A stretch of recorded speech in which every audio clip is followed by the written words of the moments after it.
This video doesn't intend to financial advice. All we are discussing here purely for educational purpose. প্রথমে আমরা daily time ফ্রেমে দেখে নিচ্ছি Libra ইনফিউশনের বর্তমান অবস্থান। লাস্ট ট্রেডিং সেশনে লিব্রা ইনফিউশন 793.4 এ ক্লোজ হয়েছে। রিসেন্টলি কি সাপোর্ট পয়েন্ট থেকে ঘুরে দাঁড়ানোর চেষ্টা করছে। কি সাপোর্ট লাইন হলো 774.5। এখান থেকে সাপোর্ট নিয়ে স্টকটি ঘুরে দাঁড়ানোর চেষ্টা করছে। আপনার কাছে এই স্টকটি যদি হোল্ডিংয়ে থাকে আপনি ট্রেড কন্টিনিউ করতে পারেন।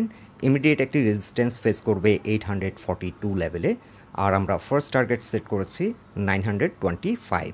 আর লিব্রা ইনফিউশনের জন্য আমরা স্টপ লস সেট করেছি 770 নিচে চলে গেলে স্টকটি চাইলে স্টপ লস দিয়ে দিতে পারেন।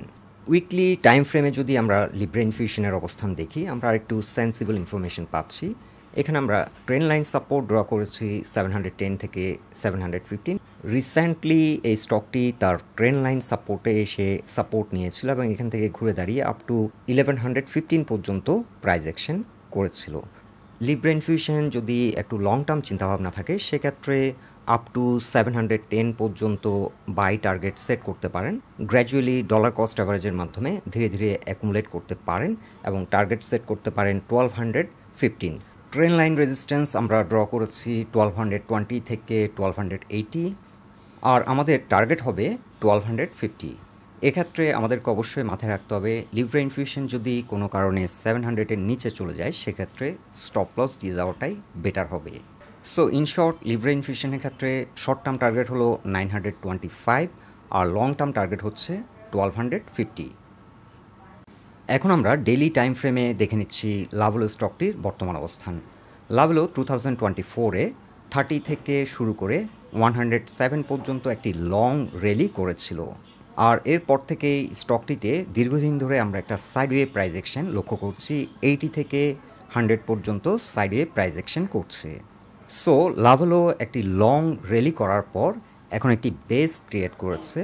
এই স্ট্রাকচারটির ক্ষেত্রে আমরা যেটি সাজেস্ট করব, এই স্টকটি চাইলে এন্ট্রি নেওয়া যেতে পারে, তবে 78-এর নিচে নেমে গেলে স্টকটি স্টপ লস দিয়ে দিতে হবে। সাধারণত র্যালি বেস ফরমেশনের ক্ষেত্রে যদি বেস লাইন সাপোর্ট ব্রেক করে সেক্ষেত্রে কিন্তু ড্রপ হয়ে যাওয়ার সম্ভাবনা বেশি থাকে। সো এই বিষয়টি মাথায় রাখতে হবে। চাইলে এখন এন্ট্রি নেওয়া যেতে পারে, আর আমরা টার্গেট সেট করতে পারি 100 যদি ব্রেকআউট করে সেক্ষেত্রে র্যালি একটি ফরমেশন হওয়ার সম্ভাবনা বেশি। আর যদি বেস লাইন রেজিস্ট্যান্স ব্রেকআউট করতে সক্ষম হয় সেক্ষেত্রে 100-এর উপর আমরা নতুন করে আবার ট্রেড নেব এবং পরবর্তী টার্গেট আমরা সেট করব 150। সো লাভেলোর ক্ষেত্রে এখন দুটো পসিবিলিটি। একটি হচ্ছে স্টকটি দীর্ঘদিন ধরে কিন্তু সাইডওয়ে প্রাইস অ্যাকশন করছে, সাইডওয়ে প্রাইস অ্যাকশন করার পর একটা বেস লাইন ক্রিয়েট হয়েছে, আর যে স্ট্রাকচারটি ক্রিয়েট করেছে এটি সাপোর্ট লাইন হলো 79.8। আর যদি 79-এর নিচে কোনো কারণে স্টকটি নেমে যায় সেক্ষেত্রে র্যালি বেস ড্রপ হয়ে যেতে পারে এবং সেক্ষেত্রে আপ টু 50 পর্যন্ত নেমে আসতে পারে। আর যতক্ষণ পর্যন্ত বেস লাইন সাপোর্ট 80 এই সাপোর্ট পয়েন্টটিকে রেসপেক্ট করছে স্টকটি ঘুরে ফিরে আবারও 100 পর্যন্ত প্রাইস অ্যাকশন করবে এবং এই জোনটিতে এসে আবার একটা স্ট্রং রেজিস্ট্যান্স ফেস করবে। নেক্সট আমরা ফেকডিলের উইকলি চার্ট দেখে নিচ্ছি। ফেকডিল বর্তমানে 17.4-এ ট্রেড হচ্ছে। স্টকটির জন্য একটি সাপোর্ট হচ্ছে 17.1, তবে স্ট্রং সাপোর্ট হচ্ছে 16-এর নিচে নেমে গেলে আমরা সাজেস্ট করব স্টকটি স্টপ লস দিয়ে দেওয়ার জন্য। সো আপনার কাছে যদি ফেকডিল হোল্ডিংয়ে থাকে আপনি আপাতত হোল্ড করতে পারেন। এই স্টকটিতে সেল প্রেশার অনেকটা কমে গেছে। আমরা আশা করছি 17 কিংবা তার আশেপাশে কোনো একটি পয়েন্ট থেকে সাপোর্ট নিয়ে স্টকটি আবারও ঘুরে দাঁড়াবে এবং আপ টু 21 পর্যন্ত আপাতত আমরা ফার্স্ট টার্গেট সেট করছি। টেক্সটাইল সেক্টরে বরাবরই ফেকডিল একটি হাই পারফর্মিং স্টক। বর্তমানে ভালো মানি ফ্লো আমরা দেখতে পাচ্ছি স্টকটিতে। সো আশা করা যায় স্টকটি আবারও প্লে করবে এবং আপ টু 25 পর্যন্ত প্রাইস অ্যাকশন করতে পারে। আপাতত আমরা ফার্স্ট টার্গেট সেট করছি 21 এবং আমাদের সেকেন্ড টার্গেট হলো 25। নেক্সট আমরা ডোরিন পাওয়ারের ডে চার্ট নিয়েছি। ডোরিন পাওয়ার বর্তমানে 21 প্রাইস পয়েন্টে অবস্থান করছে। স্টকটি 21.8-এ এসে রেজিস্ট্যান্স ফেস করছে। এখানে ডে চার্টে 20 এক্সপোনেনশিয়াল মুভিং অ্যাভারেজের resistance line as well as এখানে আমরা একটি ট্রেন্ড লাইন রেজিস্ট্যান্স ড্র করেছি। স্টকটি 22-র উপর ঘুরে দাঁড়ালে নতুন করে এন্ট্রি নেওয়া যায়। আর যদি আপনার কাছে হোল্ডিংয়ে থাকে এই স্টকটি আপাতত হোল্ড করতে পারেন, কারণ এই স্টকটি বটম আউট হয়ে গেছে এবং এখান থেকে রিকভারি দেওয়া শুরু করবে। নতুন করে এন্ট্রি নিতে চাইলে আমরা সাজেস্ট করব স্টকটি 22+ যদি ঘুরে দাঁড়াতে সক্ষম হয় সেক্ষেত্রে নতুন করে এন্ট্রি নেওয়া যেতে পারে এবং শর্ট টার্ম টার্গেট হতে পারে 29.5। এখন আমরা যদি ডোরিন পাওয়ারের উইকলি চার্টের অবস্থান দেখি, উইকলি চার্টে কিন্তু আমরা আরেকটু সেন্সিবল ইনফরমেশন পাচ্ছি। ওভারঅল যে স্ট্রাকচারটি বর্তমানে ফর্ম করেছে এটি bullish structure, inverse head and shoulder pattern form করছে আর স্টকটি লং টার্মে 51 থেকে 54 পর্যন্ত প্রাইস অ্যাকশন করতে পারে। সো যাদের হাই রেঞ্জে কেনা আছে তারা চাইলে অ্যাভারেজ ডাউন করে রাখতে পারেন। স্টকটি হয়তো একটু সময় নেবে, তবে আপ টু 51 পর্যন্ত প্রাইস অ্যাকশন করতে পারে। আর শর্ট টার্ম যারা ট্রেড করতে চান বর্তমানে এন্ট্রি নিলে আপাতত ফার্স্ট টার্গেট হতে পারে 29। এখন আমরা উইকলি চার্টে দেখে নিচ্ছি লিন্ডেভিডি স্টকটির বর্তমান অবস্থান। লিন্ডেভিডি লাস্ট ট্রেডিং সেশনে 949.8-এ ক্লোজ হয়েছে। বর্তমানে যে প্রাইস পয়েন্টে অবস্থান করছে এই প্রাইস পয়েন্টে চাইলে নতুন করে এন্ট্রি নেওয়া যেতে পারে। স্টকটির স্ট্রং সাপোর্ট হচ্ছে 883 আর আমরা স্টপ লস সেট করেছি বিলো 880।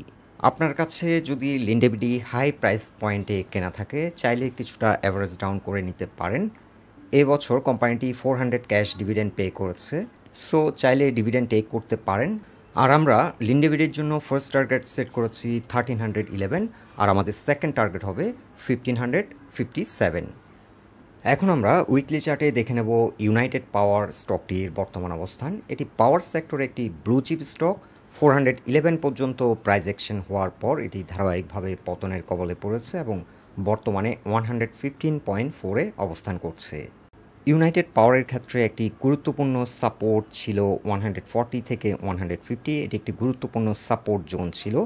এই গুরুত্বপূর্ণ সাপোর্ট জোনটিকে রেসপেক্ট না করে স্টকটি ফার্দার আরও ধারাবাহিক পতনের কবলে পড়েছে এবং 115 এই জোনের আশেপাশে এসে বর্তমানে সাপোর্ট নেওয়ার চেষ্টা করছে। স্টকটি বর্তমানে এন্ট্রি নেওয়ার জন্য দারুণ একটি প্রাইসে রয়েছে। যারা নতুন করে এন্ট্রি নেবেন চিন্তাভাবনা করছেন, এই স্টকটি লং টার্ম হোল্ডিংয়ের জন্য একটি গুড স্টক। আপাতত 140 থেকে 150 এই জোনটিতে কাম ব্যাক করতে হয়তো কিছুটা সময় নিতে পারে। যদি এই গুরুত্বপূর্ণ সাপোর্ট পয়েন্টে একবার কাম ব্যাক করতে পারে স্টকটি ভালো প্রাইস অ্যাকশন শুরু করবে। পাওয়ার সেক্টরে ইউনাইটেড পাওয়ার যেহেতু একটি ব্লু চিপ স্টক, এই স্টকটিকে আমরা আসলে ট্রেডিংয়ের জন্য প্রেফার করছি না। তারপরও যারা শর্ট টার্ম ট্রেডিং করতে চান এই স্টকটি চাইলে ফার্স্ট টার্গেট সেট করতে পারেন 140 থেকে 150। এই জোনটিতে সে কিন্তু ভালো একটা সেল প্রেশার ফেস করবে। আর এই স্টকটি যদি কোনো কারণে তার কি সাপোর্ট পয়েন্টে কাম ব্যাক করতে সক্ষম হয় পরবর্তী টার্গেট হতে পারে 220। সংক্ষেপে ইউনাইটেড পাওয়ারের ক্ষেত্রে বলা যেতে পারে স্টকটি বর্তমানে যে প্রাইস পয়েন্টে রয়েছে এখানে কিন্তু সেল প্রেশার অনেকটা কমে গেছে। এখান থেকে ধীরে ধীরে রিকভারি দিতে শুরু করবে এবং 140 থেকে 150 এই জোনটিতে হয়তো কামব্যাক করতে কিছুটা সময় নেবে। সো বন্ধুরা, এই 5টি স্টক নিয়ে এটাই ছিল আমাদের অবজারভেশন। আলোচনাটি যদি আপনাদের ভালো লেগে থাকে অবশ্যই পোস্টটিকে লাইক দিন আর আমাদের সাথে থাকার জন্য আপনাদের অসংখ্য ধন্যবাদ।